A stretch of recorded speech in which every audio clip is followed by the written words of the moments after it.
جناب داؤد کون ہے؟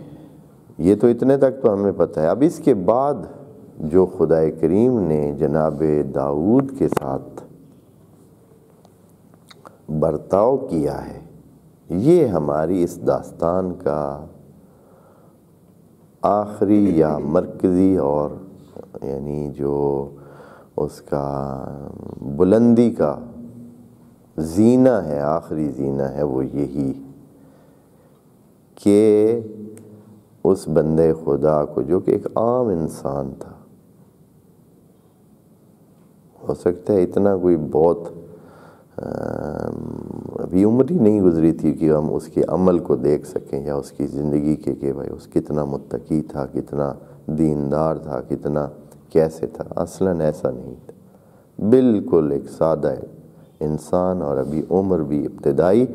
تو اب جب اس نے یہ کارنامہ کیا تو خدا کریم نے انعامات کی بارش کر دی اور کامیابی کے وہ زینے طے کرا دیے جناب داؤد سے کہ جو نہ ان سے پہلے کسی نبی کو حاصل ہوئے، نہ ان کے بعد کسی نبی کو حاصل ہوئے۔ البتہ بعض سلسلے ان کے جناب سلیمان جو ان کے بیٹے تھے ان کو بطور وراثت ووارث سلیمان و داؤد، وہ وراثت میں ان کو ملے، لیکن ابتدا کدھر سے ہوئی؟ جناب داؤد سے۔ یہاں اس آیت میں کچھ حصہ ہے اور کچھ میں دوسری آیات سے آپ کے سامنے رکھوں گا کہ جناب داؤد کو کیا کچھ اللہ نے دیا۔ یہاں جو فرمایا وَأَتَاهُ اللَّهُ، یعنی اسی ترتیب میں جب انہوں نے یہ کام کر لیا یعنی ایک شخص کا عمل، اس میں اتنی برکت ہوئی کہ اس نے اپنی قوم کو غلبہ دلوایا، فتح دلوائی، اور اخلاص اس میں اتنا ہے کہ خدا کریم نے یہ جو آگے آ رہا ہے یہ عام کام نہیں ہے جو خدا کریم، یہ عام طور پر خدا کریم اس طرح کے کام نہیں کرتا ہے، لیکن جناب داؤد کے ساتھ یہ کام ہو رہے ہیں۔ وَأَتَاهُ اللَّهُ الْمُلْكَ، نمبر ایک اللہ نے اس کو بادشاہی دے دی۔ اس کے بعد کیا ہوا؟ جناب داؤد کا یہ کارنامہ سب اتنے خوش ہوئے، حتیٰ جناب طالوت بھی اس میں شامل ہوں گے، کیونکہ ایک کمانڈر کے لیے اس سے بڑی خوشی کیا ہو سکتی ہے کہ اس کا ایک سپاہی پوری جنگ کا جو ہے وہ پانسا پلٹ دے اپنے عمل سے۔ تو جناب طالوت بھی اس کے حامی ہوئے، سب نے مل کر ان کو کندھے پہ اٹھایا اور سب نے کہا کہ آپ ہمارے بادشاہ۔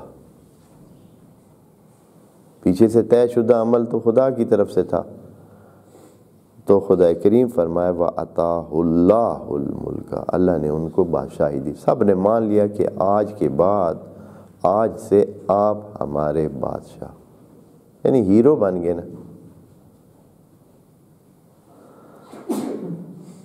اللہ نے ملک دیا اور کیا دیا؟ والحکمہ، عقل مندی، یہ بہت بڑی بھی ہے۔ وعلیکم السلام۔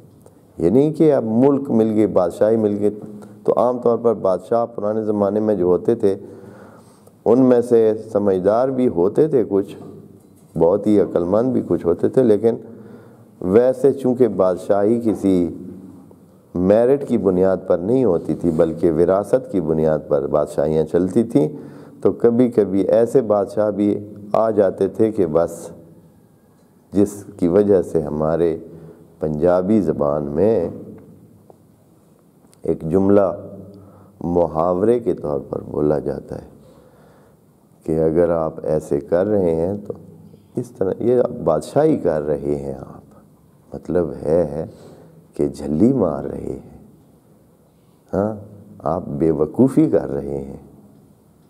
کہا تو اچھے الفاظ میں جا رہا ہے کہ آپ کیا کر رہے ہیں؟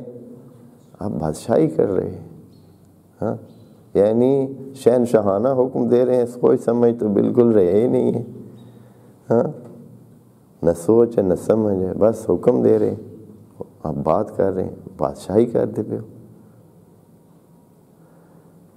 یہ بادشاہی کا لفظ اسی وجہ سے، لیکن یہاں خدا کریم فرمایا کہ یہ جو داؤد کو بادشاہی دی گئی اور ملک دیا گیا یہ اس طرح کا نہیں ہے، والحکمہ، حکمت بھی دی گئی، سمجھ بھی دی گئی، عقل مندی بھی ساتھ جوڑ دی گئی۔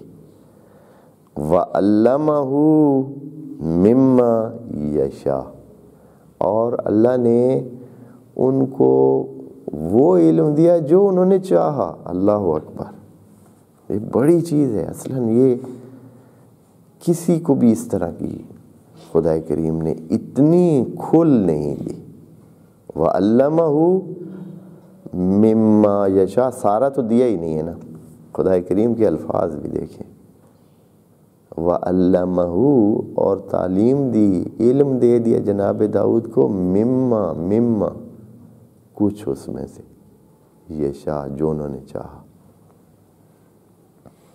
یہ آپ چاہیں کہ مثلا آپ کو آسمانوں کا علم ہو جائے، آپ کو زمین کا علم، آپ کو پرندگان کی زبانوں کا علم ہو جائے، آپ کو پتہ نہیں ہے، اور جو بھی آپ کے ذہن میں آتا ہے، آپ کو ہواؤں کی ترتیب سمجھ آئے، آپ کو ہواؤں کی چلنے اور ان کے کنٹرول کا علم آ جائے، بسم اللہ۔